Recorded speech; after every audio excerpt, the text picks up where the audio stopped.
April 15th, 1818, late afternoon, and the spring rain fell in steady sheets against the narrow attic window where Clara Pembroke bent over her work, needle poised above ivory silk that seemed to glow despite the dim light.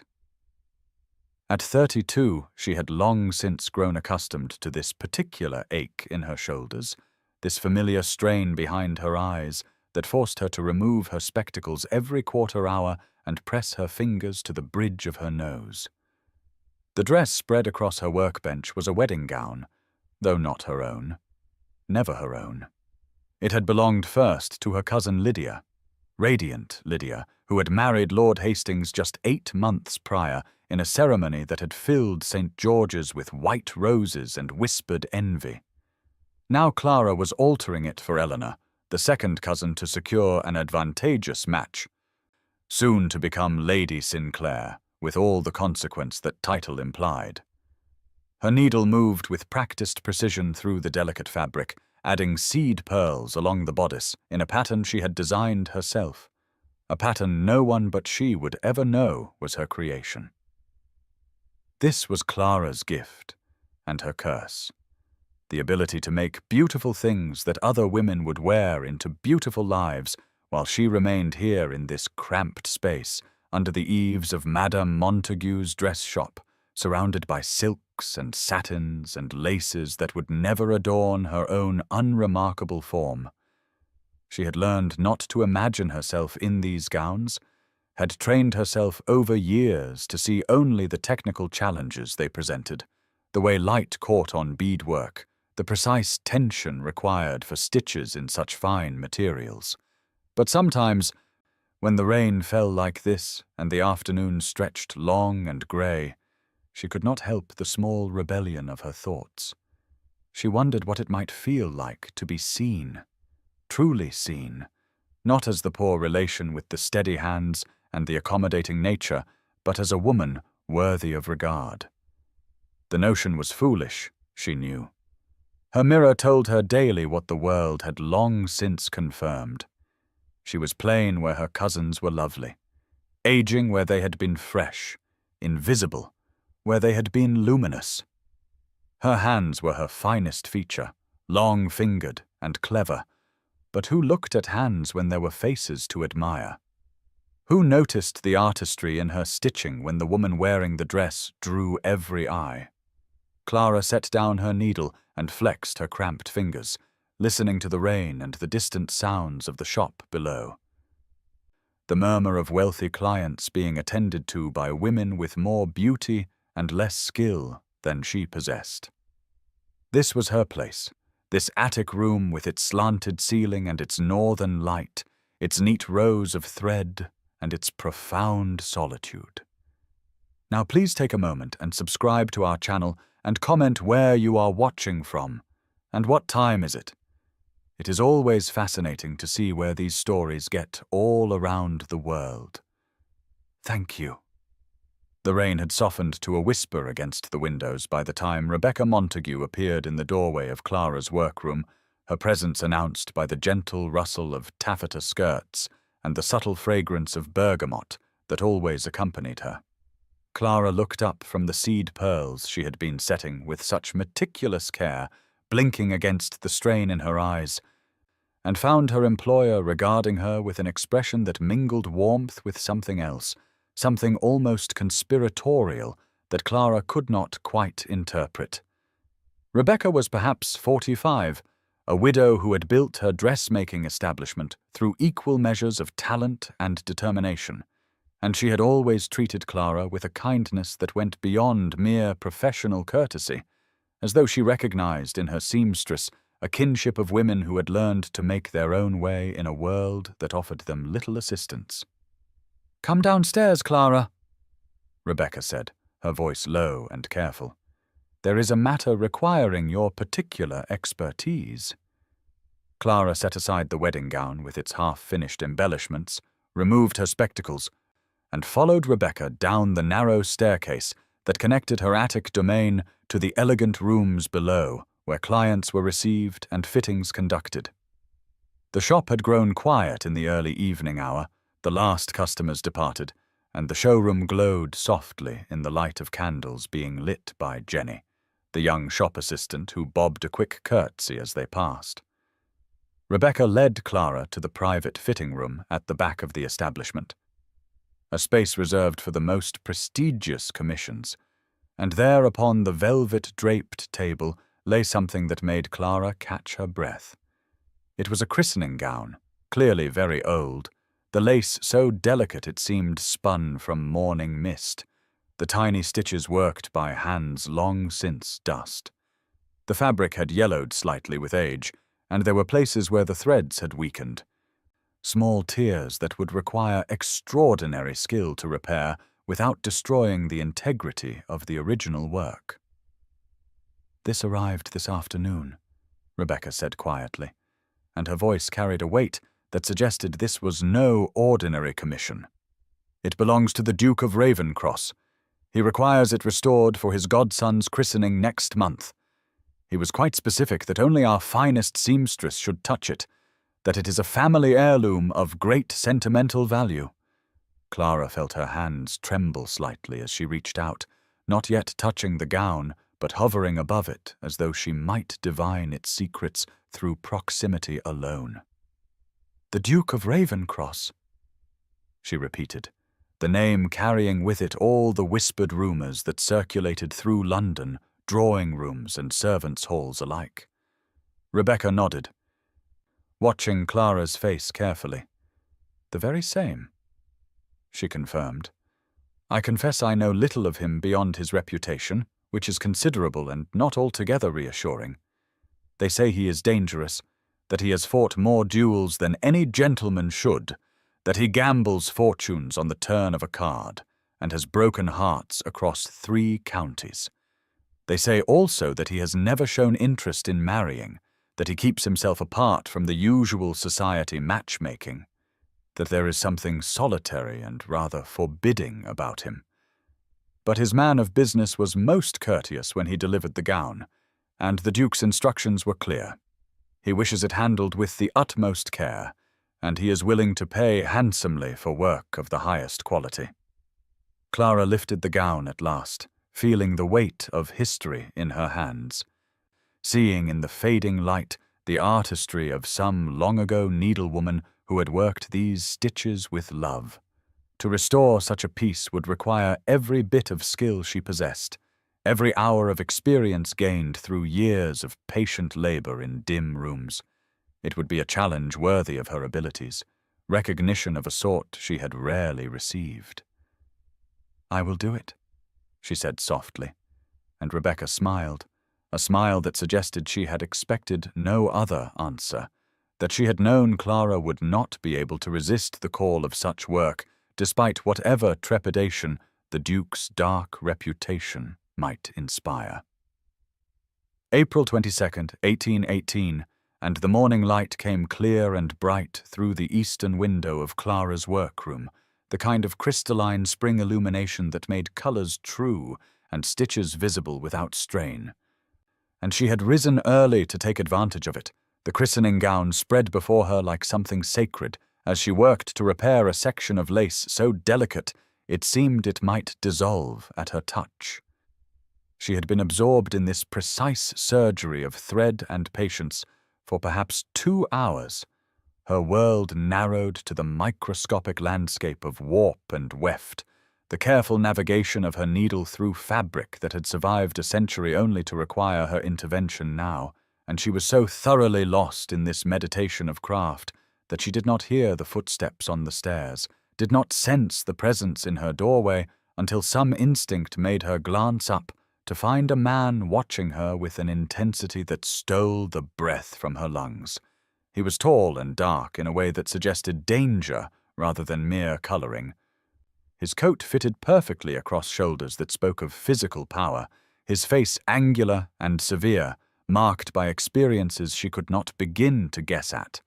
And there was something in his stillness that reminded her of a predator, patient and utterly focused, though what had captured his attention with such complete absorption was apparently herself. Clara felt the blood rise to her cheeks as she set down her needle with hands that trembled slightly, removing her spectacles in an automatic gesture of self-consciousness, rising from her stool with the awkwardness of a woman unused to being observed. "Your Grace," she managed, for there could be no question who this was. The Duke of Ravencross himself arrived without announcement into her private sanctuary.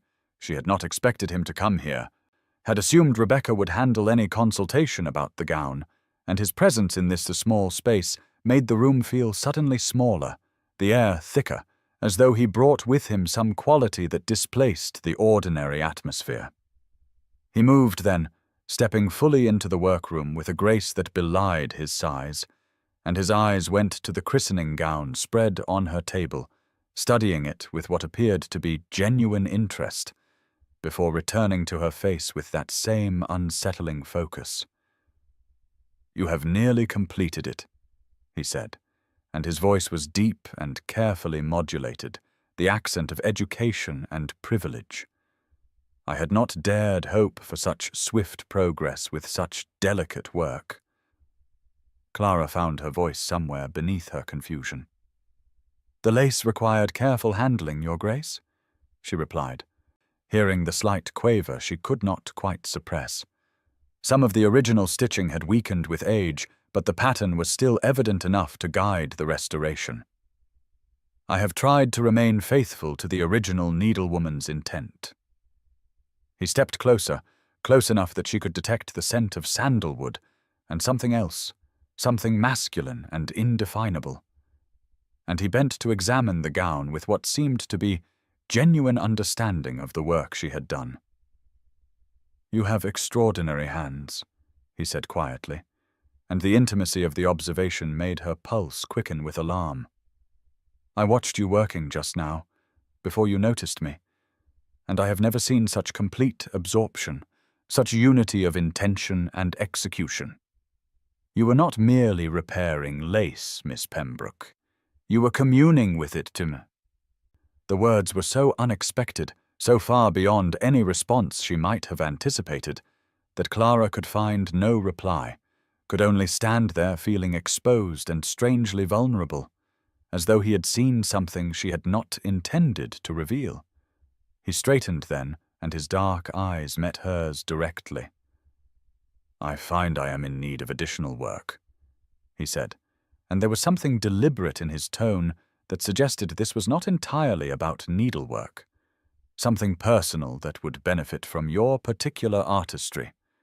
"Something personal," he had said, and the words hung in the air between them with a weight that Clara could not quite comprehend, her mind still reeling from his observation about her hands, about the communion he claimed to have witnessed between herself and the lace she had been repairing.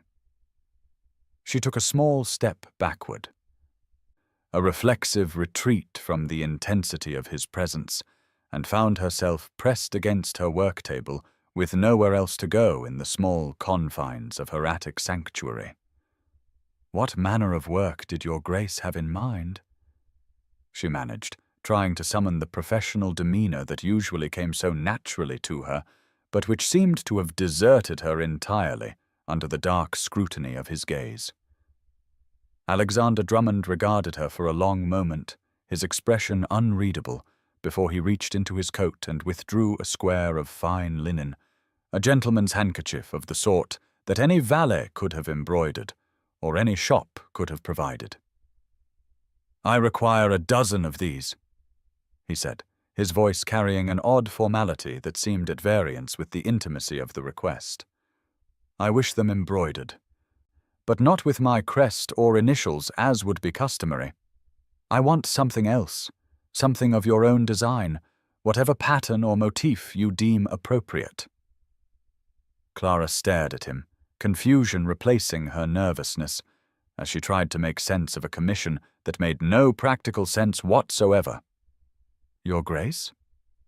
she began carefully. "Surely your household staff could accomplish such work, or any of a dozen shops in London could provide embroidered handkerchiefs to your specifications. There is no need to trouble yourself with such a minor matter." But he shook his head, and there was something almost stubborn in the set of his jaw. "I do not want my household staff to do it," he said, and his eyes held hers with that same unsettling intensity. "I do not want a dozen shops in London to provide their standard offerings. I want your work, Miss Pembroke, and more than that, I want your judgment. I do not wish to dictate the design. I wish you to choose it, to select whatever you think appropriate, to apply your own artistic sensibility to this commission." It was the most irregular request Clara had ever received, stripping away the usual dynamic where a client specified their requirements and she executed them with faithful precision. He was asking her not merely for her skill, but for her taste, her creativity, her personal aesthetic judgment, and the intimacy of that request felt almost improper, as though he were asking to see something private and unguarded. She felt her cheeks grow warm again, and she looked away from his face to the handkerchief he still held, focusing on its neutral whiteness as though it might provide some anchor against the strange vertigo she felt. "I am not certain I understand what your grace requires," she said quietly. He stepped closer, close enough that she could feel the warmth radiating from him in the cool morning air, and he placed the handkerchief on her work table beside the christening gown. "I require you to trust your own artistry," he said, and his voice had dropped to something lower, more intimate. "I require you to believe that your judgment has value beyond its mere technical execution. Choose whatever design pleases you, Miss Pembroke, and I shall be content with your choice." Then he was gone, his footsteps retreating down the stairs, leaving Clara standing alone in her workroom with a commission she did not understand, and a confusion that went deeper than mere professional bewilderment. And when Rebecca appeared in the doorway moments later with a knowing expression that suggested she had observed the Duke's departure, Clara could only shake her head mutely, unable to articulate the strange mixture of fear and something else, something that felt dangerously like hope, that had taken root beneath her ribs. May 3rd, 1818, and the afternoon had brought with it the kind of warmth that promised summer was approaching, the light slanting through Clara's workroom window with a golden quality that made her think of honey and harvest, though such pastoral thoughts were far from her usual urban existence, and she had just finished folding the completed handkerchiefs into their linen wrapping when she heard his footsteps on the stairs, and her heart performed that now familiar acceleration that both alarmed and exhilarated her. For this was his third visit in 11 days, and she had begun to mark time by his appearances, measuring her weeks not by Sundays, but by the intervals between his arrivals. She rose from her stool as he entered, and there was something easier in his manner now, a familiarity that had replaced the initial formality of their first encounters, though his presence still made the small room feel smaller and the air feel thicker with possibility. "Your Grace," she greeted him, gesturing to the wrapped parcel on her work table. "I have completed the handkerchiefs as you requested. I hope the design proves satisfactory." She had chosen to embroider them with small sprigs of rosemary, the herb for remembrance, and she had not examined too closely her reasons for selecting that particular motif, though some part of her recognized it as a wish. A hope that she might be remembered when he inevitably moved on to more important matters. He unwrapped the parcel with care and studied the first handkerchief for a long moment, his dark eyes tracing the delicate stitches, and when he looked up at her, his expression held something she could not quite identify. "They are extraordinary," he said quietly. "Rosemary. For remembrance. You chose well, Miss Pembroke." The fact that he recognized the symbolism made her pulse quicken again, suggesting an education and sensibility beyond mere aristocratic privilege, and she found herself smiling despite her intention to maintain professional distance. "I am pleased they meet with your approval," she managed. And then, because some reckless part of her wanted to prolong his visit, she added, I have also sketched some preliminary designs for the waistcoat embroidery you mentioned, if your grace has time to review them." It was forward of her, she knew, to assume he would wish to linger, but he settled into the chair near the window as though he had all the time in the world, and when she brought him her sketchbook, their fingers brushed, and the contact sent a shock through her that she felt to her bones. He studied her drawings with apparent genuine interest, asking questions about thread choices and stitch techniques. But then the conversation shifted, became more personal, as he asked her opinion on a debate currently raging in Parliament about educational reform, a topic so far removed from needlework that Clara initially thought she had misheard him. When she hesitantly offered her thoughts, born of her own limited education and her observations of the women who worked in Rebecca's shop, he listened with complete attention, his dark eyes never leaving her face, and then he responded with his own views, and suddenly they were having a conversation, a real exchange of ideas, as though her thoughts had value beyond their utility to his wardrobe. And Clara felt something dangerous blooming in her chest, a hope she knew she should suppress, but could not quite extinguish, even as she warned herself that his courtesy was merely good breeding, that a duke speaking kindly to a seamstress meant nothing more than a gentleman being polite to someone providing a service. And yet when he finally departed, taking the handkerchiefs and promising to return in a week to discuss the waistcoat further, she found herself standing at her window watching his figure disappear down the street, and she realized with a mixture of terror and wonder that she was waiting for him, that she had begun to hope for his visits, and that this hoping was the most dangerous thing she had allowed herself in years. May 10th, 1818, and the evening had brought Clara to her Aunt Margaret's house in Bloomsbury for the weekly family dinner that had become both ritual and ordeal, the kind of obligation that could not be avoided without causing offence, yet which she never anticipated with anything approaching pleasure. And as she sat in the familiar dining room, with its pale yellow wallpaper and portraits of ancestors who had never acknowledged her branch of the family, she felt the familiar sensation of becoming invisible, of shrinking into herself until she occupied as little space as possible. Lydia sat across from her in a gown of sapphire silk that set off her golden hair and blue eyes to perfection, and Eleanor beside her wore rose-colored muslin that complemented her darker beauty, and Clara in her serviceable grey dress felt like a shadow at a table of light, a familiar role she had occupied for so many years that she had almost ceased to notice the ache of it. Lydia was recounting her recent triumph at Lady Westbrook's musical, where she had sung and been complimented by no fewer than 3 viscounts and an earl, and Eleanor was describing the new furnishings she had commissioned for her drawing room, and Aunt Margaret presided over it all with satisfied approval, her daughters having fulfilled every ambition she had harboured for them, while Clara cut her mutton into small pieces and tried to contribute the occasional murmur of interest at appropriate moments. But then Aunt Margaret turned to her with that particular expression of duty-bound attention that suggested she had remembered Clara's presence and felt obligated to include her, and she asked what Clara had been occupying herself with at the dress shop, and Clara, made incautious by the week of Alexander's visits and the dangerous hope that had been building in her chest despite all her efforts to suppress it, mentioned that she had been working on several commissions for the Duke of Ravenscross.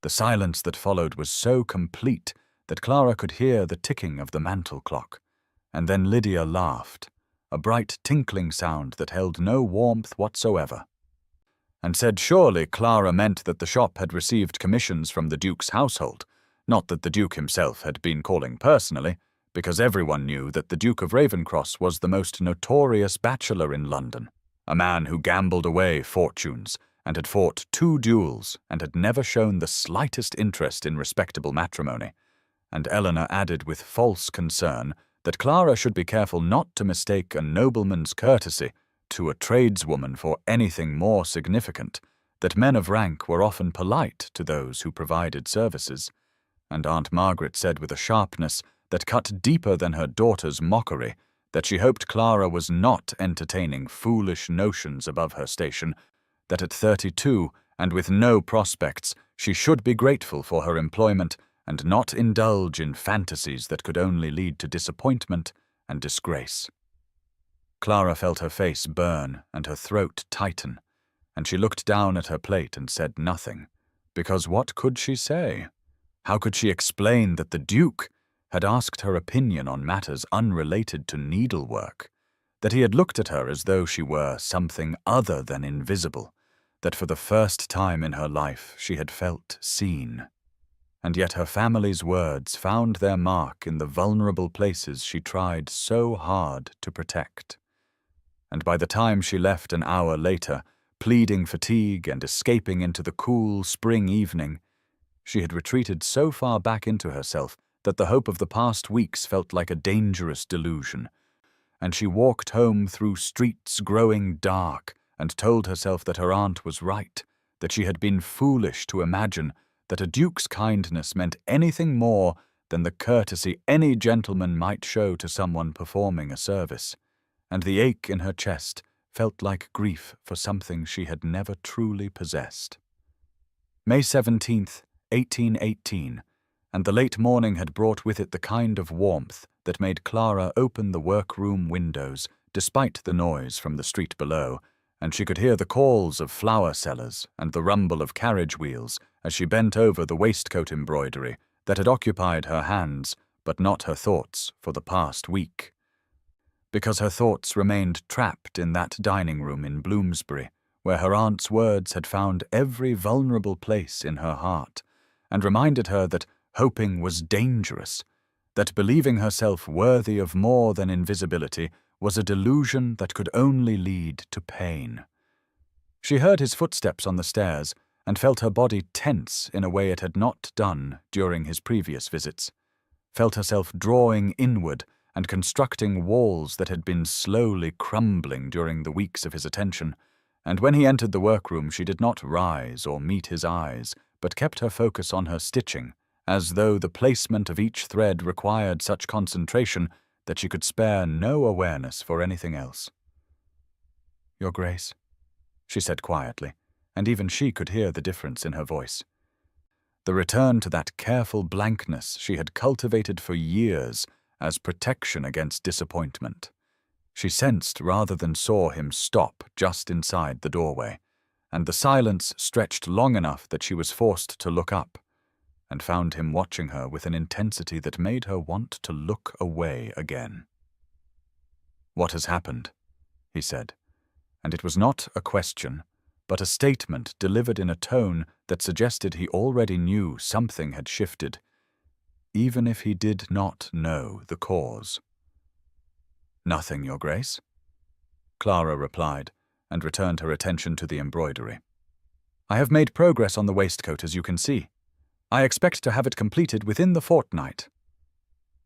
He crossed the room in 3 strides, and she felt the air change as he came to stand beside her work table. Too close for propriety. But then propriety had been quietly eroding between them for weeks, and she had allowed it because she had been foolish enough to hope. "Miss Pembroke," he said, and there was something in his voice that made her hands still on the fabric.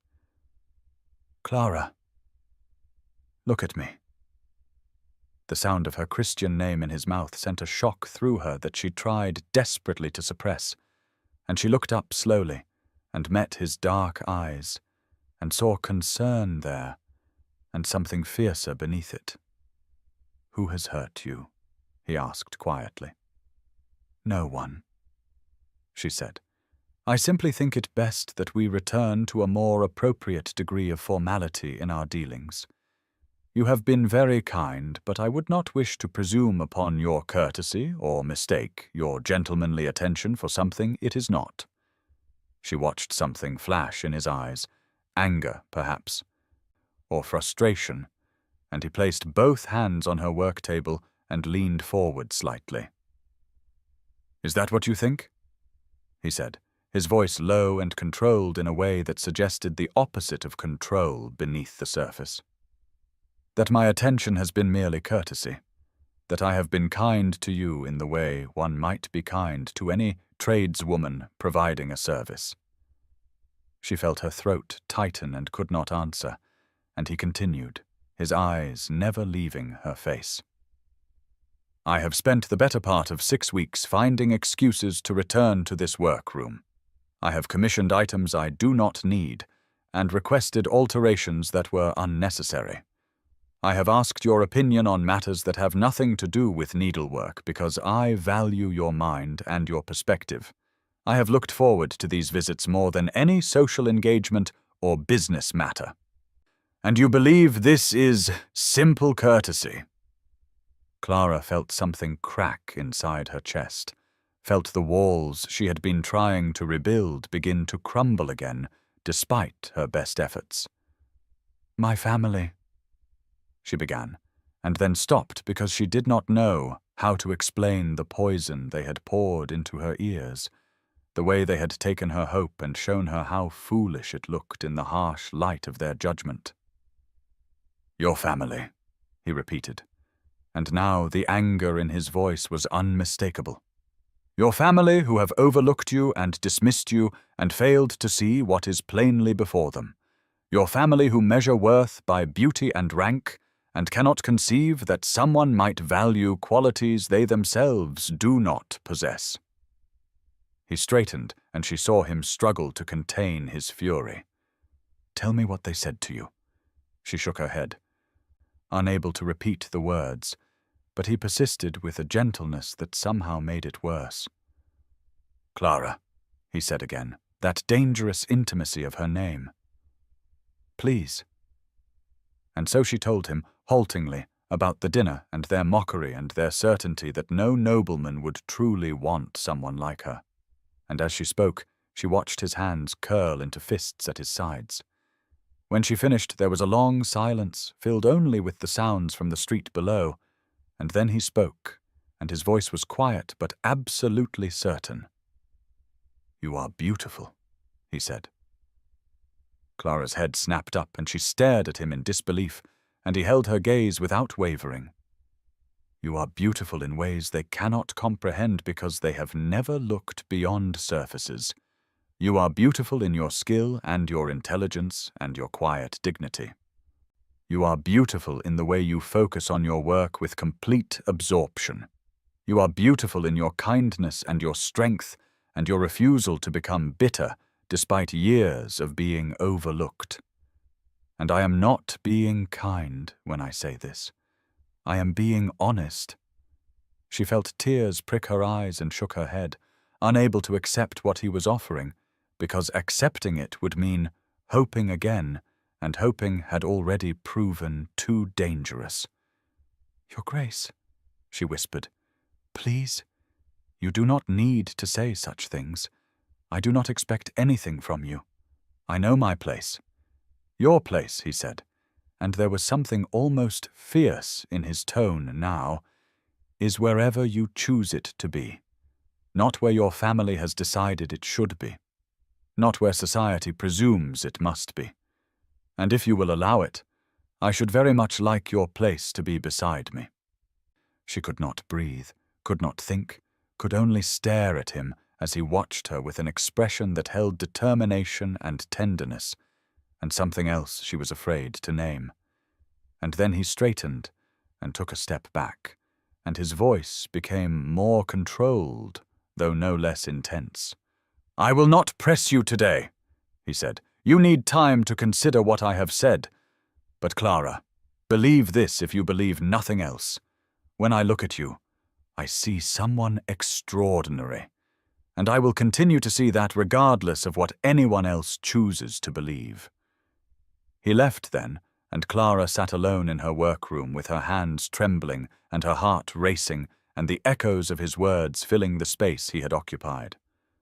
And she did not return to her embroidery but simply sat there as the morning deepened toward afternoon and wondered if it was possible that someone might truly see her as he claimed to, and whether she could find the courage to believe him. May 24th, 1818, and the afternoon sun slanted through the workroom windows with a warmth that spoke of approaching summer, casting golden light across the work table where Clara sat with her hands idle for once. Not because she had no work to do, but because her mind could not settle to the task. Not when Alexander had sent word that morning requesting permission to call upon her at 3 o'clock, and Rebecca had read the note with an expression of such knowing warmth that Clara had felt her face heat, even as her heart had begun that dangerous racing that his mere name could now provoke. He arrived precisely on time, as he always did, but today he was accompanied by Rebecca herself, who had insisted on coming upstairs from the showroom below, and the presence of her employer made Clara suddenly aware that this visit was different from all the others, that something had shifted in a way she could not yet name, but could feel in the tension of the air itself. "Your Grace?" Clara said as she rose from her work table, and he bowed with that particular grace that spoke of a lifetime of privilege and training. But his eyes never left her face, and there was something in his expression that made her breath catch. "Miss Pembroke," he said, and then with a glance at Rebecca, who had taken a seat near the window with her own needlework, as though she had every intention of remaining, he continued in a voice that was formal, but carried beneath it currents of something far more intimate. "I have come to ask if you would do me the honor of walking with me in Hyde Park tomorrow afternoon." The words hung in the air between them, and Clara felt her chest tighten with a confusion of emotions, because what he was asking was not simply a walk, but something far more significant, a public acknowledgement of association that would be noticed and remarked upon, that would attach her name to his in the minds of anyone who saw them together. "Your Grace." "I cannot," she said quietly, and she saw his expression tighten almost imperceptibly. "Why not?" he asked, and there was no anger in his tone but genuine question, as though he truly could not fathom her refusal. "Because it would not be proper," Clara replied, her hands twisting together in front of her. "Because people would talk and speculate, and it would cause you scandal to be seen with someone like me in such a public manner." "Someone like you," he repeated, and now there was an edge to his voice. "You mean someone of intelligence and skill and quiet grace. Someone who has more dignity in her smallest gesture than half the women of the ton possess in their entire beings." She shook her head, unable to accept his characterization even as her heart yearned to believe it. "I mean someone without rank or fortune or beauty," she said. "Someone whose presence beside you would cause gossip and mockery. Your Grace, please understand, I am grateful for your kindness, but I cannot allow you to damage your reputation for my sake." He took a step closer, and she could smell the scent of him, something clean and masculine that made her aware of his physical presence in a way that left her almost dizzy. "What if I were to make it entirely respectable?" he said. "What if Mrs. Montague were to accompany us as chaperone? Would you object then?"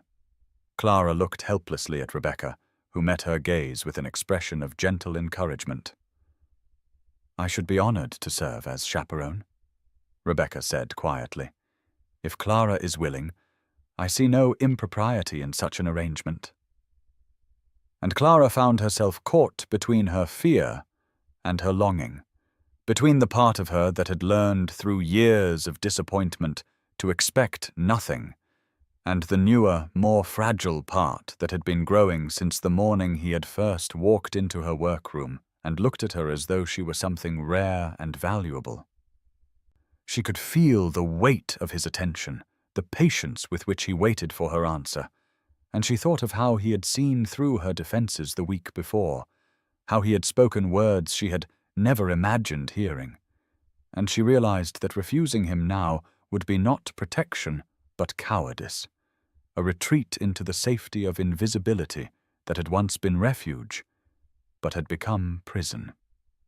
"I would be honored, Your Grace," she heard herself say, and the words came out barely above a whisper, but they carried the weight of decision, of surrender, of terrifying hope.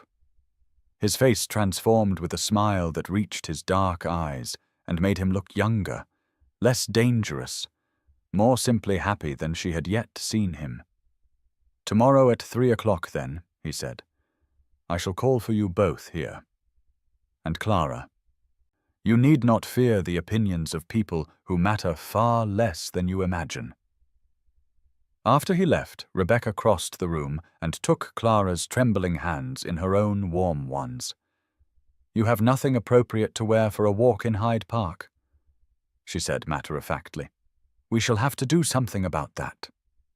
And so they had spent the rest of the afternoon and much of the evening altering one of Rebecca's own dresses, a pale green muslin that with adjustments to the hem and waist would fit Clara well enough.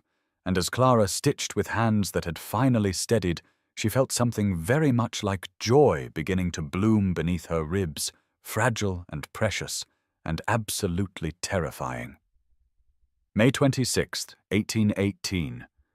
And the afternoon sun held the particular golden quality of late spring as Alexander handed Clara up into his carriage, with Rebecca already settled on the opposite seat, and Clara felt the warmth of his gloved hand through the thin fabric of her own borrowed gloves, felt the strength in his grip, and the way his fingers lingered just a moment longer than necessary, before he released her and climbed in after, settling beside her close enough that she could feel the heat of him through the pale green muslin that Rebecca had spent 2 evenings altering to fit her narrower frame. The drive to Hyde Park took only 15 minutes, but Clara was aware of every second, aware of the way people on the street turned to look as the ducal carriage passed, aware of Rebecca's kind eyes watching her with gentle amusement, aware most of all of Alexander beside her, speaking of inconsequential things in that deep voice that seemed to resonate somewhere beneath her ribs. When they arrived at the park entrance near the Serpentine, the fashionable hour was in full bloom, with carriages and riders and pedestrians filling the paths in that elaborate social dance that Clara had only ever observed from the greatest distance, and as Alexander handed her down and offered his arm, she felt her legs trembling beneath her skirts and wondered if he could feel her shaking through the contact.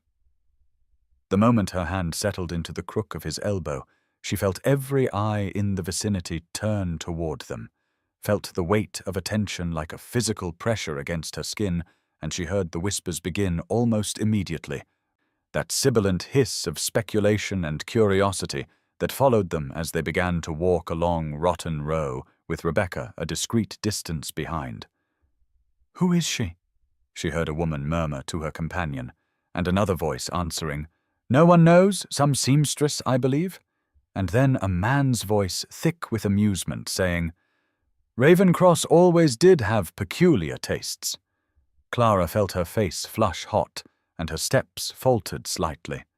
But Alexander's hand came to cover hers where it rested on his arm, warm and solid and absolutely steady, and he leaned close enough that she could smell the clean scent of him, and said quietly, "Look at me, not at them." She raised her eyes to his face and found him watching her with an expression of such focused attention that the rest of the park seemed to blur into insignificance, and he smiled at her. A real smile that transformed his usually severe features into something approaching beauty. "Tell me," he said in a conversational tone, as though they were quite alone, "what you thought of that volume of poetry I recommended last week." She blinked at him, struggling to shift her thoughts from the watching eyes to his question, and then remembered the book he had mentioned during his last visit to the workroom. "I found it very moving," she managed to say, "though I confess some of the metaphors seemed obscure to me." His smile deepened, and they continued walking, and he began to discuss the poems with her, drawing out her opinions and responding to them with a seriousness that suggested he valued her thoughts genuinely, and slowly Clara felt herself beginning to breathe more easily, despite the continued attention from every side. They passed a group of elegant ladies who Clara recognized from descriptions her cousins had given, members of the highest circles of society, and she saw their eyes widen and their heads draw together in immediate gossip. But Alexander merely nodded to them with cool courtesy and continued his conversation with Clara as though nothing else in the world held any interest for him. Near the water's edge they paused to watch the swans gliding across the sunlit surface, and Alexander adjusted their position slightly, his hand moving to her elbow to guide her, and even through her sleeve and his glove she felt the warmth of that contact like a brand, felt the intimacy of it in a way that made her breathless. "This is where I come sometimes in the early morning," he said quietly, "when I need to think. It is quite different without the crowds, peaceful in a way that allows clarity." She looked up at him and saw that he was gazing out across the water with an expression of unusual openness. "You are sharing your private places with me," she said softly, and he turned to meet her eyes. "I am sharing everything with you," he replied, and there was such weight in those simple words that Clara felt something shift and settle in her chest, some last barrier beginning to dissolve. They walked for another 20 minutes, and Clara gradually became less aware of the watching eyes and more absorbed in the simple pleasure of his company, the way he listened to her words as though they mattered. The way his presence beside her made her feel both protected and visible in a way she had never experienced. When they finally returned to the carriage, her feet aching slightly in Rebecca's borrowed half-boots and her face warm from sun and attention, she felt as though she had traveled much farther than the circumference of the park's fashionable paths, felt as though she had stepped into a new world where she was no longer invisible, but seen, truly seen, by the one person whose vision seemed to matter more with each passing day. June 2nd, 1818, and the evening had settled over London with that soft twilight that turned the city golden and gentle, and Clara sat in Alexander's carriage beside Rebecca, feeling as though she were travelling to some impossible destination, because he had sent word that morning inviting her to dine at his home in Grosvenor Square, an invitation so shockingly intimate that Rebecca had insisted on accompanying her, despite Alexander's assurance that his own staff would provide adequate chaperonage.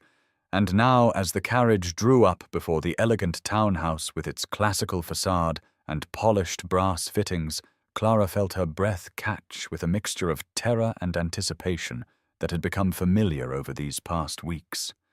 The butler who admitted them was an elderly man with kind eyes who showed no surprise or disapproval at Clara's modest appearance, and he led them through an entrance hall that made Clara acutely aware of the vast difference between her world and Alexander's, past marble columns and gilt-framed portraits and furnishings that spoke of generations of wealth and privilege.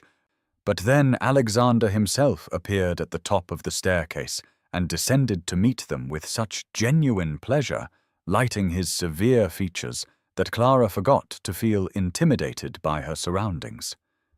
"Miss Pembroke, Mrs. Montague," he said with a bow that was formal, but his eyes when they met Clara's held warmth that made her feel suddenly breathless.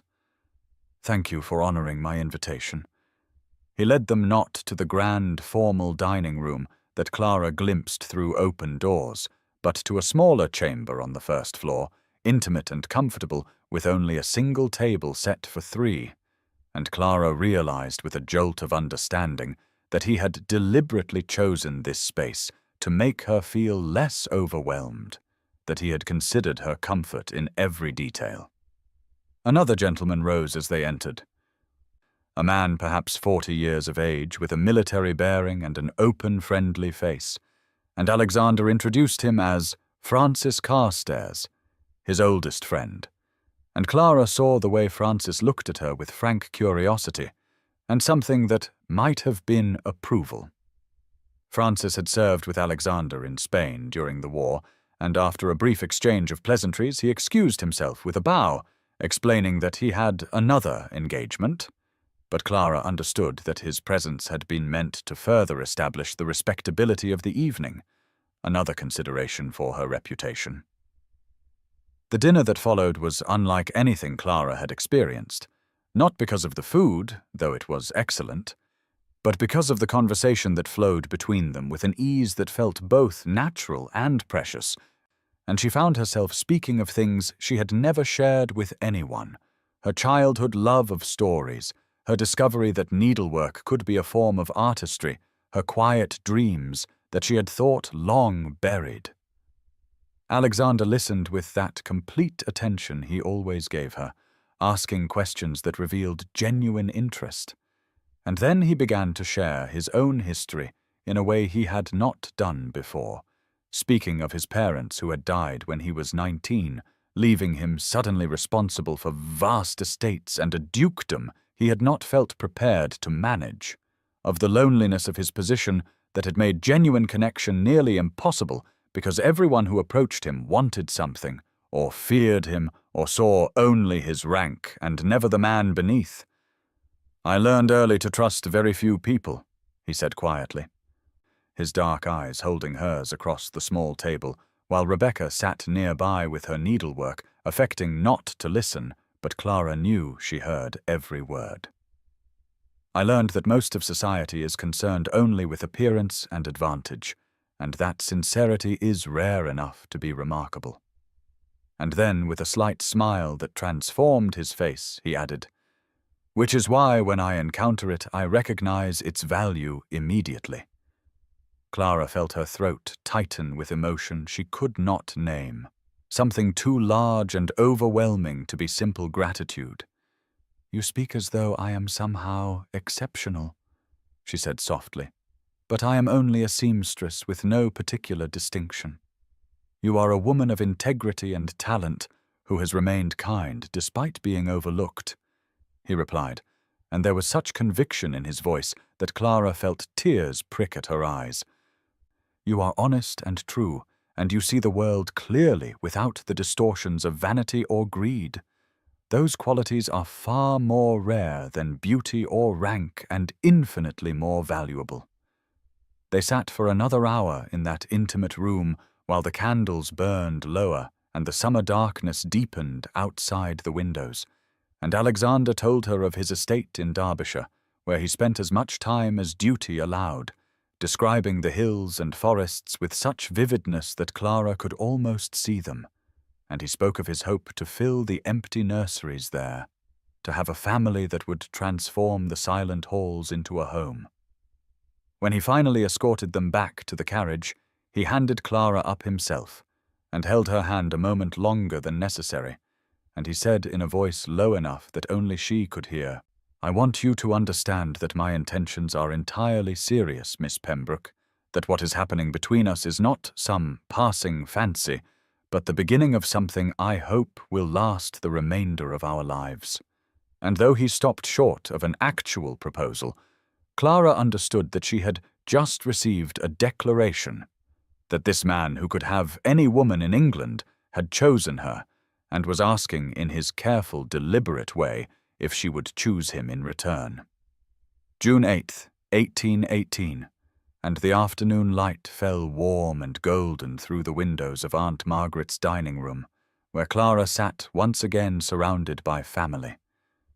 But this time everything was different, because she carried within her a joy so profound and transformative that she felt it must be visible in her very bearing, and indeed, when she had arrived, Lydia had looked at her with narrowed eyes and said, "You look remarkably pleased with yourself, cousin. What has happened?" And Clara had taken a breath, and allowed herself to speak the words that still felt impossible, even as they were true. "The Duke of Ravencross has been courting me these past weeks, and his intentions are entirely serious." The silence that followed was so complete that Clara could hear the ticking of the mantel clock and the distant sounds of carriages in the street. And then Lydia laughed, a sharp, bright sound without warmth, and said, "Courting you? Clara, really, you must not mistake politeness for genuine interest. The Duke is merely being kind about your needlework." Eleanor, who sat beside their aunt, spoke more gently, but with equal dismissiveness, saying, "Surely you understand that a man of his rank and fortune could never seriously consider a match with someone in your position. He must have dozens of eligible ladies pursuing him." Aunt Margaret set down her teacup with deliberate care and fixed Clara with a look that held calculation beneath concern, and she said in measured tones, "Clara dear, you must be sensible about this. The Duke of Ravencross is notorious for his liaisons, and I fear he may be amusing himself at your expense. You cannot truly believe he means marriage." Clara felt the familiar pattern beginning, that old habit of retreat and silence when faced with their dismissal. But something had changed in her during these weeks with Alexander, something that had taken root when he looked at her as though she held value beyond measure, and she found herself sitting straighter and meeting her aunt's eyes directly as she said, "He has stated his intentions clearly, and I have no reason to doubt his sincerity. He is a man of honor, whatever gossip may say of him." Lydia's expression shifted from amusement to something harder and colder, and Clara saw envy there, naked and ugly beneath the beautiful features. And Lydia said, with deliberate cruelty, "You foolish creature, do you truly believe that the most notorious duke in London would choose a 32-year-old spinster seamstress when he could have any beauty in society? He must be laughing behind your back. Or perhaps he has some other motive we cannot fathom. Perhaps he enjoys the novelty of pretending to court someone so impossibly unsuitable." The words struck like physical blows, but Clara forced herself to remain steady, forced herself to remember the way Alexander had held her hand across the dinner table and spoken of his hope for a future together. And she said quietly, but with a firmness that surprised even herself, "You speak of unsuitability, but you know nothing of what he values. He is not like the men you have known. He sees worth where others see only surface, and he has chosen me with full awareness of who and what I am."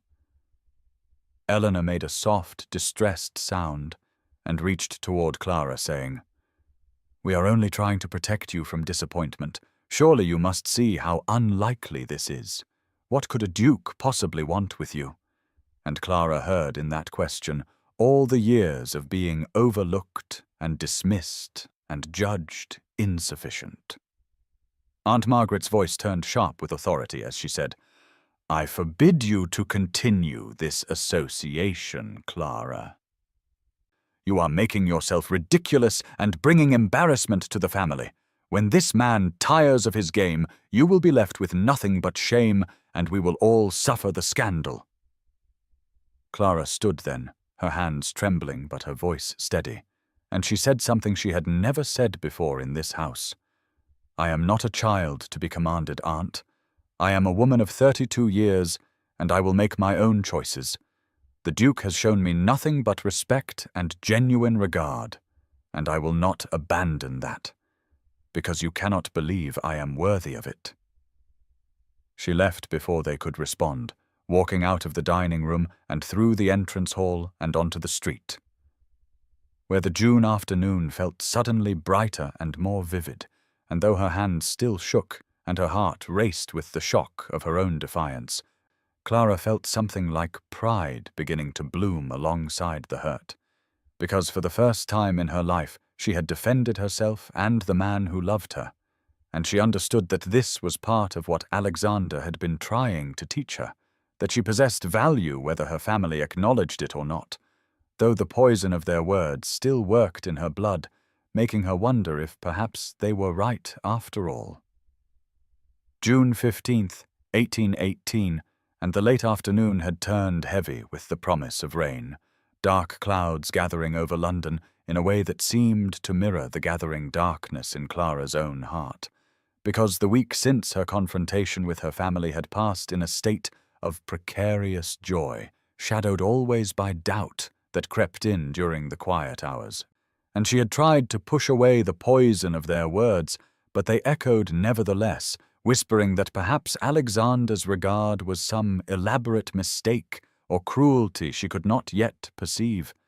and by the time the first drops of rain began to fall against the windows of the dress shop, Clara had made a decision she knew was reckless but felt necessary, and she told Rebecca only that she needed to speak with the Duke urgently, and then she was out in the street, hailing a hack with shaking hands and giving the driver the Grosvenor Square address that she had come to know so well. The storm broke in earnest as the carriage rattled through the streets, rain sheeting down and turning the roads to rivers of mud. And Clara sat gripping her hands together, feeling her heart race with something between desperation and determination, because she needed to hear him say again that this was real, that his intentions were true, that she was not deluding herself into believing an impossible dream. The butler who opened the door at the townhouse looked startled to see her arrive alone and rain-soaked at such an hour. But before he could speak, Alexander himself appeared in the entrance hall as though he had somehow sensed her arrival, and Clara saw his expression shift immediately from surprise to concern as he took in her distressed appearance. And he dismissed the butler with a gesture and drew her into his private study where a fire burned against the afternoon chill and the sound of rain against the windows created an enclosed, intimate atmosphere. "Something has happened," he said without preamble, his dark eyes searching her face with that complete attention that still made her feel transparent and vulnerable. "Tell me what has distressed you." Clara found that the words would not come at first, that her throat had closed around the confession of her weakness. But his hands were warm on her shoulders, and his presence was solid and real before her. And finally she said in a voice barely above a whisper, "My family has made me doubt everything. They say you cannot truly mean to marry me, that I am foolish to believe a duke would choose a penniless spinster seamstress, and I have tried to hold faith in what we have, but the doubts keep returning. And I needed to see you, to hear you tell me again that this is not some mistake or game." She saw something flash in his eyes then, something fierce and almost dangerous, and his hands tightened on her shoulders as he said in a voice low and controlled, but vibrating with barely contained anger, "Your family has done you a great cruelty, Clara. They have spent your whole life making you doubt your own worth, and I will not allow them to poison what we have. So hear me now and let there be no further question. I love you. I have loved you since I first saw you bent over your work with such complete absorption and grace. I love your kindness and your talent and your honest heart.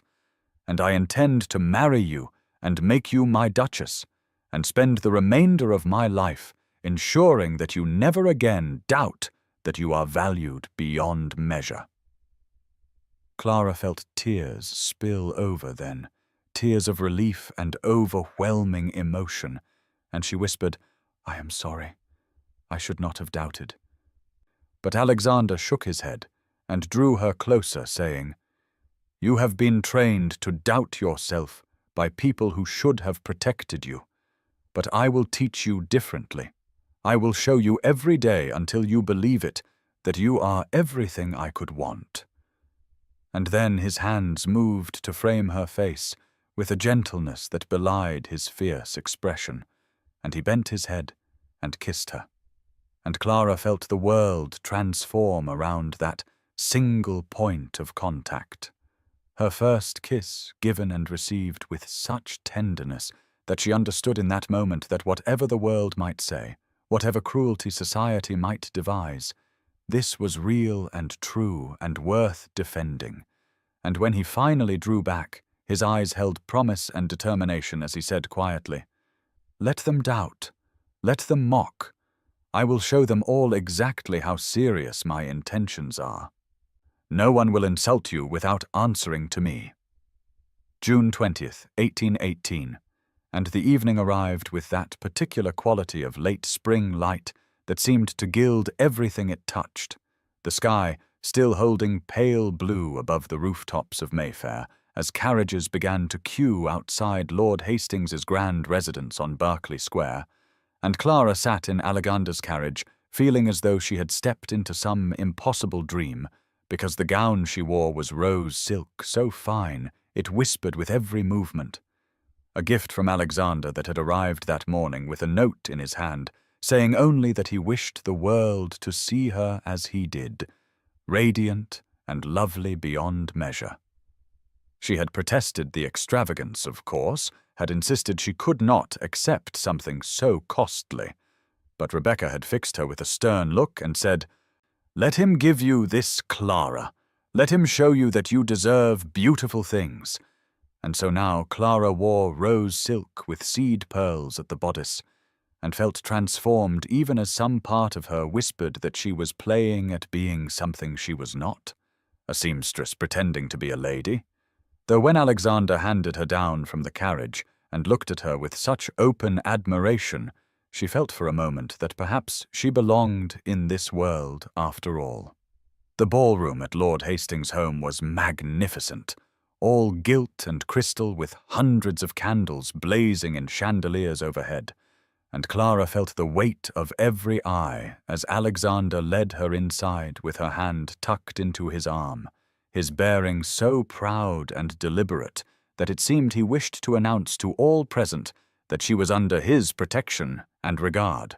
Lydia stood near the entrance in pale blue satin, looking beautiful and cold, and Clara saw shock register in her cousin's expression, followed swiftly by something like fury, because here was Clara, plain, overlooked Clara, arriving on the arm of a duke, while Lydia herself had only managed to secure a baron, and the reversal of their positions was written clearly in every line of Lydia's stiffened posture.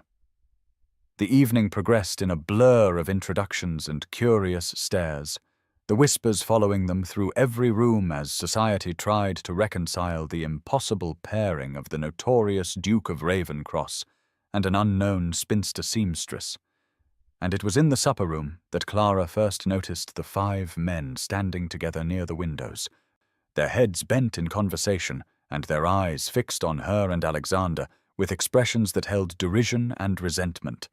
And she recognized them from earlier in the season, Lord Edward Thornhill, who had courted Eleanor before she chose Lord Sinclair, Lord George Ashworth, who had proposed to Lydia and been refused, Sir Philip Langley, who fancied himself a wit and social arbiter, Mr. Thomas Whitmore, whose family fortune was new and whose acceptance was tenuous, Captain James Fairfax, whose military reputation made him welcome everywhere, despite his modest connections, all of them men who had orbited her cousins or sought entry to better society, and who now looked at Clara with unveiled contempt, as though her presence here with Alexander was some personal affront to the natural order.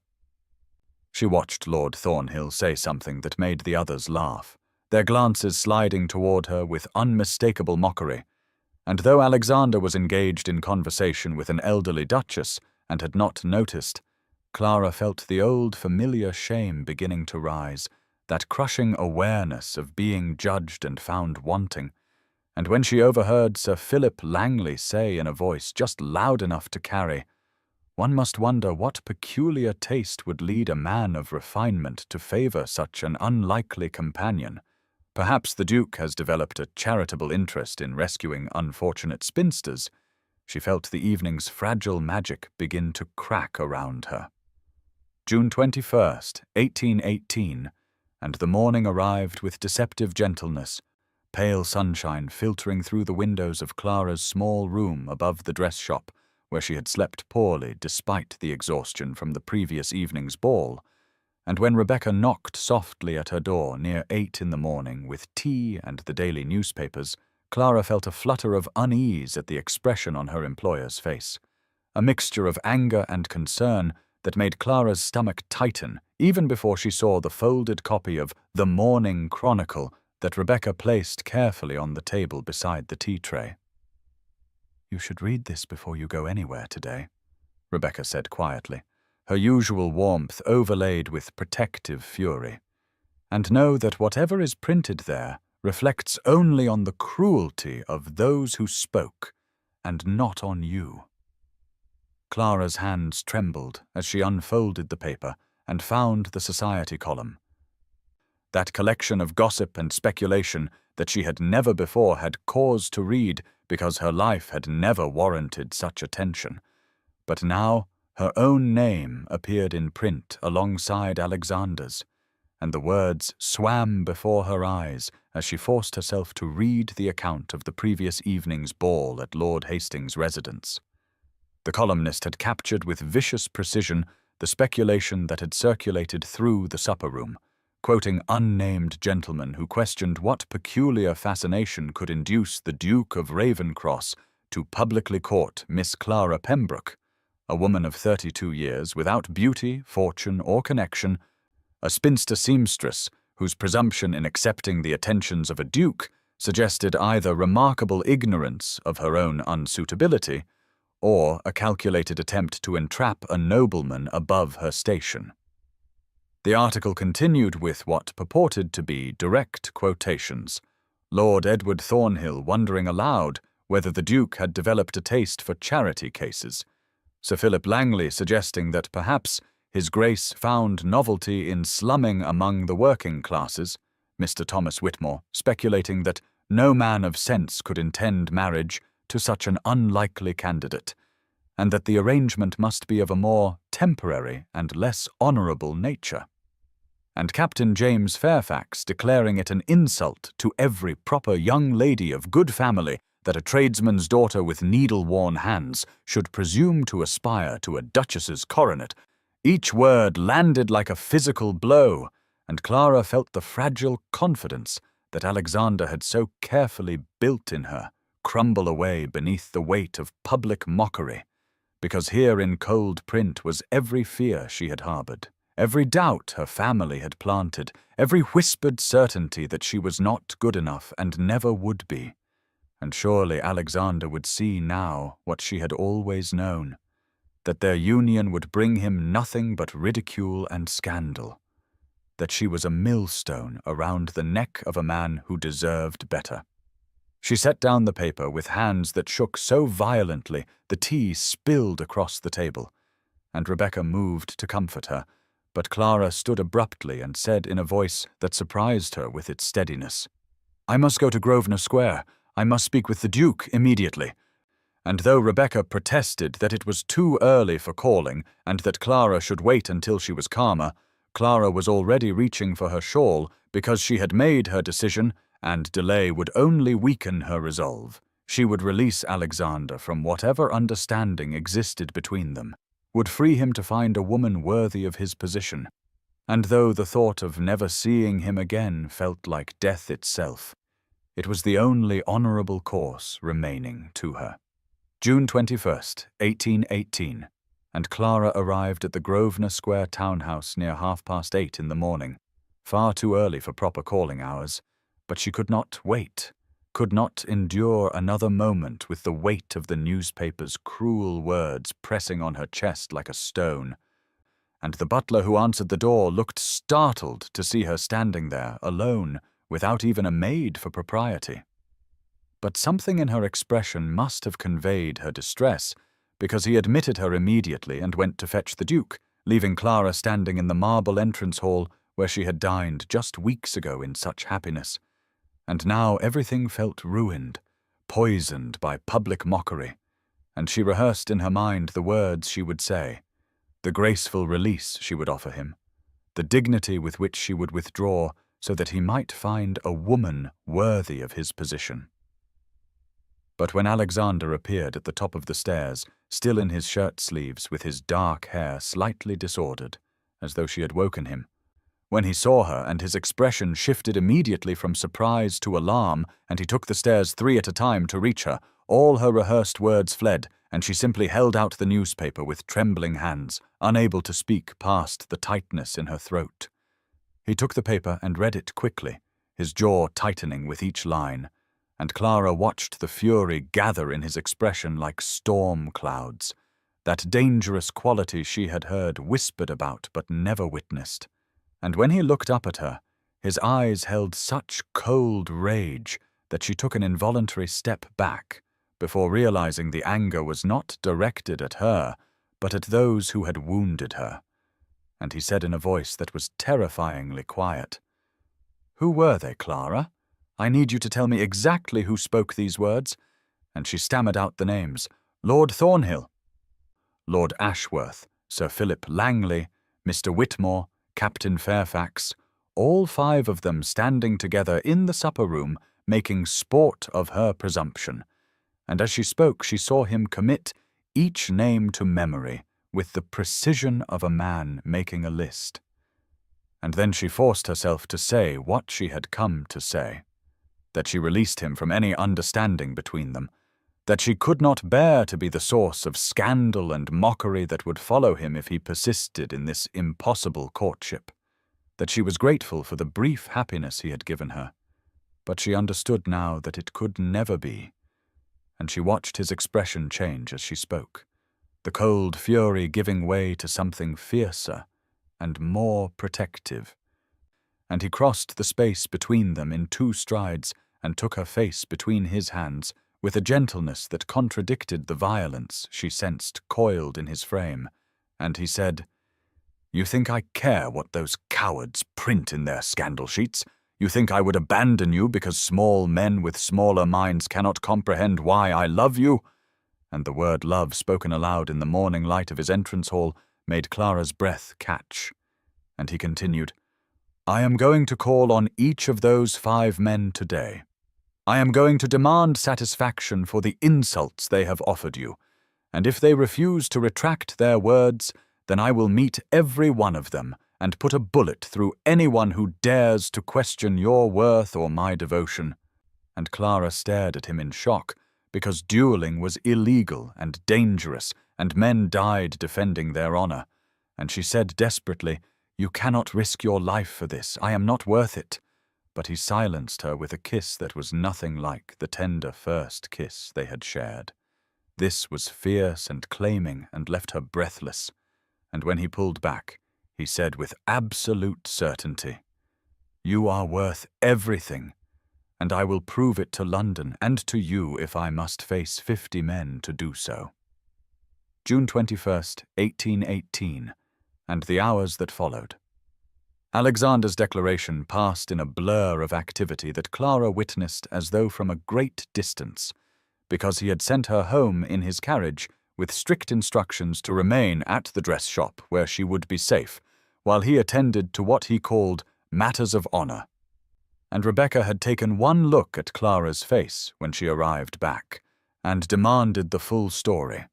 And when Clara explained that the Duke intended to challenge all 5 men to duels, Rebecca had gone pale and said that dueling was illegal and dangerous, and that men were transported or hanged if they killed their opponents. But Clara could only repeat what Alexander had told her, that he would not allow the insults to stand, that he would defend her honor even if she believed she had none worth defending. And so she sat in her workroom, with hands too unsteady to hold a needle, and waited while somewhere in London the man she loved was delivering challenges that might result in his death or imprisonment. And the afternoon stretched endlessly until near 4 o'clock, when Francis Carstairs arrived at the shop asking to speak with Miss Pembroke, and Clara rushed downstairs to find Alexander's closest friend standing in the showroom, still wearing riding clothes dusty from travel across the city, and he told her in a voice that mixed admiration with concern that the Duke had called upon all 5 men that morning, had demanded public retractions of their statements and apologies to Miss Pembroke, and when each man had refused, claiming their words were merely honest observations rather than actionable insults, Alexander had issued formal challenges to each of them for dawn chapter 2 days hence on June 23rd at Wimbledon Common, and Francis said that he had agreed to serve as the Duke's second for all 5 encounters, that the challenges had been properly delivered according to the code duello, and that already the news was spreading through London like wildfire, because no one could remember a gentleman fighting 5 separate duels in a single morning. And Clara felt the room tilt around her as she understood the magnitude of what Alexander had set in motion, because even if he survived the first duel, he would be exhausted for the second, and by the third or fourth, His arm would be unsteady, his reflexes slowed, and any of those men might kill him. And she said desperately to Francis that this must be stopped, that she would publish her own retraction, would declare publicly that she had no understanding with the Duke, anything to prevent him from risking his life.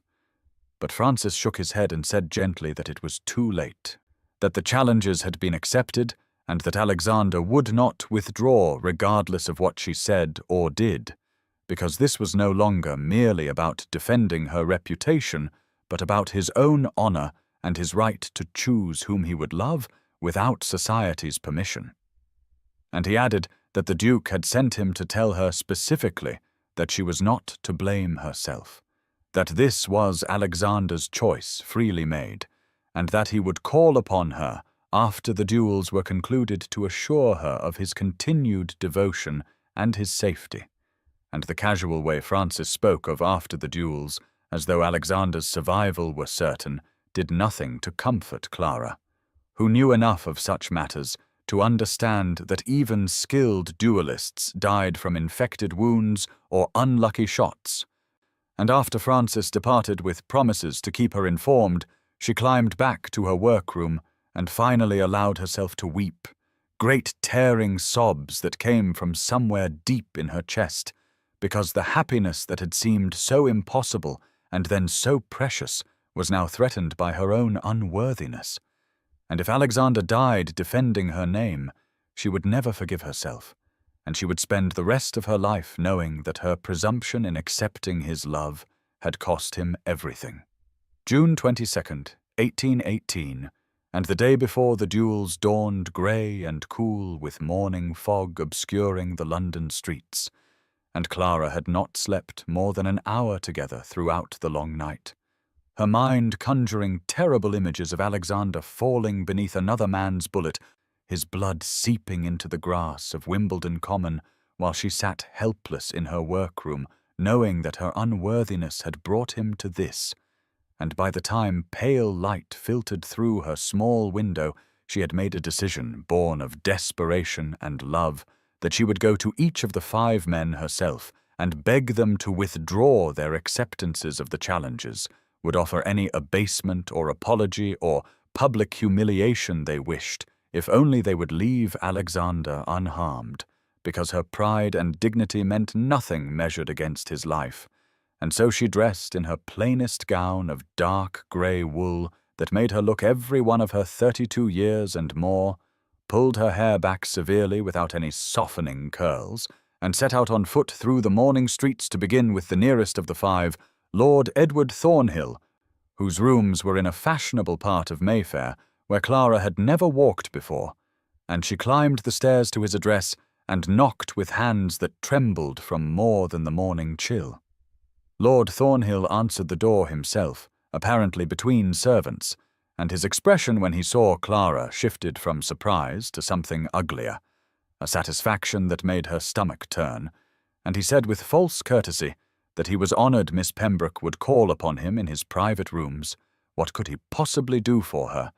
And the insinuation in his tone was clear enough that Clara had to force herself not to flee. But she swallowed her revulsion and said that she had come to ask him to withdraw his acceptance of the Duke's challenge, that the insult had been to her, and she freely forgave it and wished no violence done on her account. And Lord Thornhill laughed, an ugly sound that held no humour, and said that she flattered herself if she thought the duel was truly about her, that the Duke had needed no excuse to demonstrate his superior skill, and that Thornhill would not give Ravenscross the satisfaction of naming him a coward by withdrawing now. And besides, he added with a look that made Clara's skin crawl, perhaps the Duke would tire of his little seamstress once he had proven his point with pistols. And then where would she be except notorious and ruined, no longer suitable even for her needle and thread? And Clara backed toward the door, understanding that she had made a terrible mistake in coming here alone, that she had given this cruel man ammunition to use against both her and Alexander, and Lord Thornhill called after her as she fled down the stairs that he would see her at Wimbledon Common if she wished to watch her lover bleed for her presumption. And Clara emerged onto the street with tears blurring her vision and the crushing knowledge that she had accomplished nothing except perhaps to make everything worse, and she abandoned her plan to visit the other 4 men, and instead turned her steps toward the one place she might find comfort, Rebecca's shop, where she arrived near 9 o'clock looking so distraught that Rebecca immediately pulled her into the private workroom and held her while she wept out the story of her failed attempt to prevent the duels and her growing certainty that Alexander would be killed defending a woman who was not worth the cost of his honor or his life. Rebecca held Clara while she wept, and then sat her down with a cup of strong tea, and said in a voice that was both gentle and firm that Clara must listen carefully because what she was about to say was important.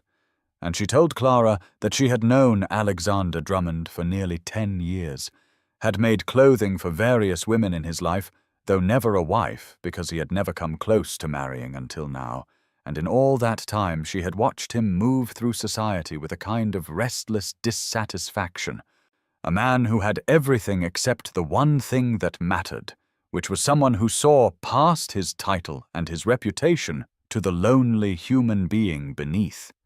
And Rebecca said that she had observed the Duke during his visits to the shop over these past weeks, and she had seen something in his face when he looked at Clara that she had never seen before, a softness and a hope, and a kind of wonder, as though he could not quite believe his good fortune in finding her. And she told Clara that Alexander was not a fool or a madman, but a man who had finally found what he had been searching for, and who would not give it up, regardless of what society thought or what dangers he had to face. And she said that Clara's belief that she was unworthy of his love was precisely the kind of thinking that men like Lord Thornhill and his companions relied upon to keep women like Clara in their place, accepting the crumbs of life and never reaching for more. And Rebecca leaned forward and took both of Clara's hands in hers and said that the Duke had chosen Clara not despite her age or her station or her plain appearance, but because of who she was beneath all those superficial things, because he had seen her skill and her intelligence and her quiet dignity and her capacity for deep feeling, and he had recognized in her a kindred spirit, someone who like himself had been lonely in the midst of crowds, someone who understood what it meant to be seen only for surface things while the truth of one's character went unnoticed. And Rebecca said that if Clara truly loved Alexander, then she owed him the courtesy of believing that he knew his own mind and his own heart, that she owed him the respect of accepting that his love was real and his choice was deliberate, and most importantly, that she owed him the trust to let him fight for her, if that was what he chose to do, because to deny him that right was to treat him as a child who could not make his own decisions rather than as a man who had weighed the costs and found her worth any price.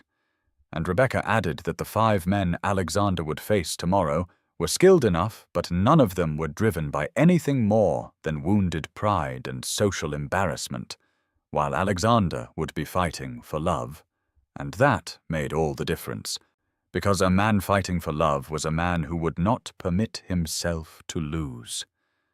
And Clara sat in silence, absorbing Rebecca's words and feeling something shift inside her chest, a movement away from the self-doubt that had governed her entire life and toward something that felt dangerously like belief, and she realized that Rebecca was right, that her insistence on her own unworthiness was not humility, but rather a kind of pride, an arrogant certainty that she knew better than Alexander what he should want and whom he should love. And she understood that if she truly respected him, then she had to respect his choice, had to believe him when he said she was worthy, had to trust that he knew the value of what he had found in her. And she raised her eyes to Rebecca's face and said in a voice that shook only slightly that she would not try to stop the duels, that she would wait and pray and believe that Alexander would return to her safely, and that when he did, she would accept his love without further doubt or protest, would step into the role of his duchess with whatever courage and grace she could summon, because he deserved a woman who was brave enough to stand beside him rather than one who shrank from the gift he offered. And Rebecca smiled and squeezed her hands and said that this was wisdom, that this was the beginning of Clara truly understanding her own worth. And the two women sat together in the workroom as the afternoon light faded and evening came on, and Clara felt something settle in her heart, a quiet resolution that whatever came tomorrow, she would face it not as a frightened girl, but as a woman who had finally learned to believe she deserved to be loved. June 23rd, 1818, and the morning of the duels arrived with a clarity that seemed cruel in its brightness, the sky pale blue and cloudless, as though nature itself refused to acknowledge the violence about to unfold. And Clara woke in the small room above Rebecca's shop, where she had spent the night, her friend having insisted she not be alone during these terrible hours. And she dressed carefully in a gown of deep blue muslin that Rebecca had chosen for her, saying that if Clara was to wait for news of Alexander's fate, then she would do so, looking like the Duchess she was about to become, rather than a frightened girl in a workroom. And Rebecca herself was already awake and dressed when Clara came downstairs, and the two women took tea in the kitchen, though neither could eat anything. And Rebecca said that Francis Carstairs had sent word the night before that the duels would take place at Wimbledon Common beginning at dawn, that Alexander would face each man in succession with 30 minutes between each meeting to allow time for examination by a surgeon and for the field to be cleared, and that he had requested Clara not attempt to be present because he could not focus properly on the work before him if he was worried about her witnessing violence. And Clara had agreed to this because she understood that her presence would be a distraction he could not afford. But now, as the morning light grew stronger and she knew that even at this moment Alexander might be standing across a field from Lord Thornhill with a pistol in his hand, she found the waiting nearly unbearable and had to grip her teacup with both hands to keep them from shaking, and Rebecca sat across from her and talked steadily about inconsequential things, the new shipment of fabric that had arrived yesterday, the dress she was making for Lady Ashford's daughter, the way the roses were blooming early this year in the small garden behind the shop. And Clara understood that Rebecca was trying to distract her, and was grateful even though the words seemed to come from very far away. And the clock on the mantel ticked through the minutes with excruciating slowness, and Clara found herself counting each tick and trying to calculate how long each duel might take, how many minutes for the men to take their positions, how many seconds between the command to fire and the sound of shots, how long before they would know if Alexander was hurt or whole. And she thought about the 5 men he was facing and wondered which of them was the best shot, which posed the greatest danger, whether any of them felt regret now for the words they had spoken and the insults they had published, whether they understood that they had forced a reckoning not just with Alexander, but with their own cruelty. And she prayed wordlessly and constantly that he would return to her unharmed, that she would have the chance to tell him again that she believed in his love and in her own worthiness to receive it, that she would not waste the gift he was offering her through doubt or fear. And Rebecca reached across the table and took her hand and said that Alexander was the finest shot she had ever heard of, and that he would come back to Clara because he had too much to live for to permit any other outcome. And Clara held tight to Rebecca's hand and to those words as the morning stretched on, and they waited for news from Wimbledon Common, where the man she loved was fighting 5 duels in succession to defend her honour and prove to all of London that she was worth any price he had to pay. The news reached the shop at 11:30 in the morning, carried by Francis Carstairs himself, who arrived in Alexander's own carriage, looking exhausted but triumphant, and Clara heard the commotion from upstairs, where she had been sitting frozen in the same chair for nearly 4 hours, and she rose on unsteady legs and made her way down the narrow staircase, gripping the banister with white-knuckled hands, while Rebecca rushed to meet Francis in the doorway. And Clara heard his voice saying that it was over, and the Duke was unharmed, and all 5 men had been met and defeated, and she felt her knees buckle and had to sit down suddenly on the bottom step while the room seemed to tilt around her. And Francis came to her side immediately and knelt down so that he could look into her face, and he told her in a voice rough with fatigue and emotion that Alexander had faced each man in turn, beginning with Lord Thornhill at dawn and ending with Captain Fairfax just after 10 o'clock, and that in each case Alexander had followed the same deliberate pattern, waiting for his opponent to fire first, and then with perfect control, shooting to wound rather than kill, striking Lord Thornhill in the shoulder and Lord Ashworth in the upper arm and Sir Langley in the side, where the bullet passed clean through without striking any vital organs, and Mr. Whitmore in the thigh and Captain Fairfax in his right hand, which would prevent him from holding a pistol or a pen for many weeks to come. And Francis said that Alexander had stood calm and steady through all 5 encounters, had not flinched when the bullets flew past him, had aimed with a precision that spoke of absolute mastery, and had made it clear to every witness present that he could have killed any of the 5 men, but chose mercy instead because his purpose was not murder, but correction. A public demonstration that insults against Clara Pembroke would be met with immediate and devastating consequences.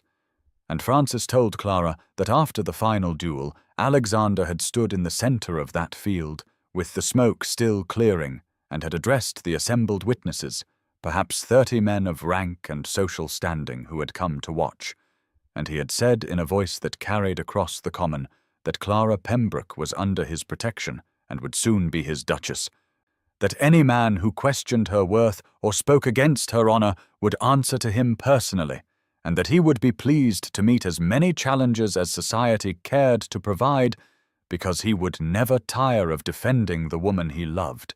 And Francis said that there had been absolute silence after that declaration, and then, one by one, the witnesses had nodded or murmured agreement, and Francis had watched the social calculation happen in real time as these men of influence recognized that opposing the Duke's choice would be both dangerous and futile, that Alexander had drawn a line in the blood spilled on Wimbledon Common and dared anyone to cross it, and Francis told Clara that Alexander was on his way to her now, that he had only stopped at home long enough to wash and change his clothing and see the surgeon who confirmed he had not received so much as a scratch, and that he had sent Francis ahead to tell Clara he was safe and to beg her to wait for him, and Clara found that she was crying and could not speak, but only nod, while Rebecca brought her water and held her hand, and Francis smiled at her with great gentleness and said that she should prepare herself, because Alexander intended to take her directly to obtain a special license and would brook no further delays or doubts, that he had fought 5 duels before noon and would marry her before the week was out if she would have him. And Clara laughed through her tears and said that she would have him today if it could be arranged, that she would marry him this very hour because she had learned during those terrible minutes of waiting that life was too precious and love too rare to waste another moment in fear or hesitation.